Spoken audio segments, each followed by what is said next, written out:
Assalamu alaikum wa rahmatullahi wa barakatuh. Alhamdulillahi wahda wa salatu wa salam ala man la nabiyya ba'da. Ça c'est Cheikh Mohamed Hassan Wild Dewde wa Shinqiti.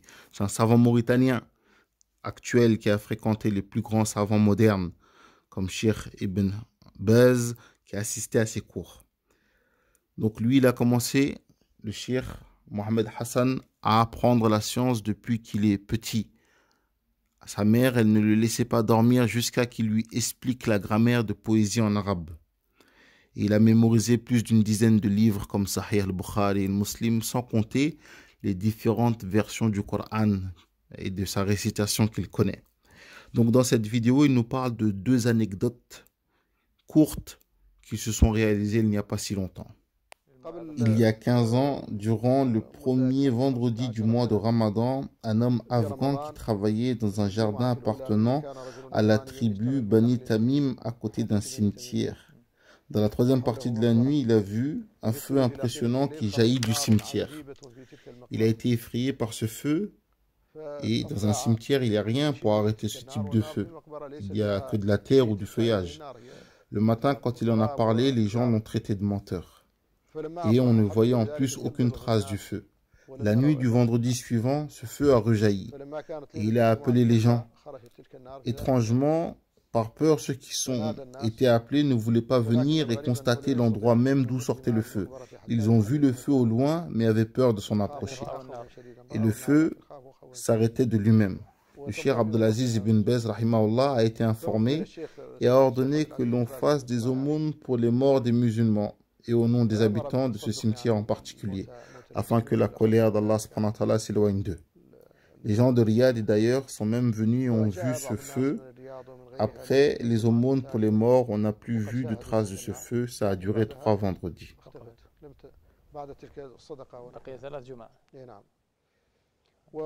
Il est arrivé dans notre pays aussi, il y avait 2 femmes, des sœurs qui n'étaient pas mariées et elles n'avaient pas d'enfants. Elles vivaient ensemble, elles étaient connues pour avoir mémorisé le Coran et être très adoratrices. Elles priaient la nuit et faisaient beaucoup d'évocations. Une d'entre elles est morte et on l'a transportée au cimetière. Un des hommes de sa famille, un cousin, il avait de l'argent dans un sachet qu'il avait placé dans son turban. Durant l'enterrement, le turban est tombé dans la tombe. Quand ils ont fini l'enterrement, il s'est souvenu de l'argent dans son turban. Il voulait creuser et un savant lui a dit de ne pas le faire, le cheikh Yahya ibn Ahmed al-Doual. Il lui a dit, laisse et ne dévoile pas ce qu'Allah a bien voulu cacher de la situation de cette femme après sa mort. Mais l'homme a refusé. Il a creusé et a été saisi par les flammes. Les gens ont eu peur et ils ont fui. Cet homme aussi l'a fui. À leur retour, Cheikh Yahya a interrogé la deuxième sœur qui était toujours en vie au sujet de sa sœur morte.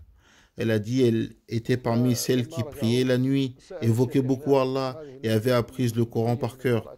Et elle faisait attention d'avoir toujours les ablutions et aux prières, chaque fois. Mais elle portait atteinte à la réputation des gens et parlait sur eux. Il est possible que ce feu soit dû à ça.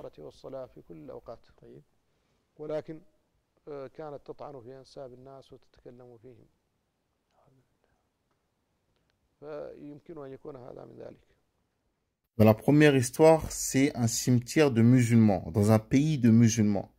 Mais ce feu a jailli après combien d'années où ces morts, ils souffraient déjà peut-être. Et le feu qui a jailli, c'est une miséricorde d'Allah, pour que les vivants puissent savoir que leurs morts, ils souffrent, et faire des aumônes. C'est comme quand Allah te fait voir en rêve un mort qui souffre. Et dans le mois de Ramadan, c'est un mois de miséricorde en plus. Mais combien de musulmans, hommes et femmes, ils sont en train de brûler dans leur tombe, sans que personne ne sache. Pour l'histoire de la sœur, vous avez entendu? Elle priait la nuit. Toujours les ablutions, elle les gardait. Faisait beaucoup d'évocations de dhikr. Et par-dessus tout, elle avait même mémorisé tout le Coran. Mais malgré cela, quelque temps après qu'elle a été déposée dans sa tombe, c'est le feu qui l'attendait. Parce qu'elle disait du mal des gens. Toi, mon frère ou ma sœur, est-ce que tu as atteint ce degré de pratique qu'elle avait? Ne laisse pas ton camis ou ta barbichette, ou ton voile et les longues robes, et les éloges que les gens font de ta pratique, et les gens te disent du bien de ta pratique.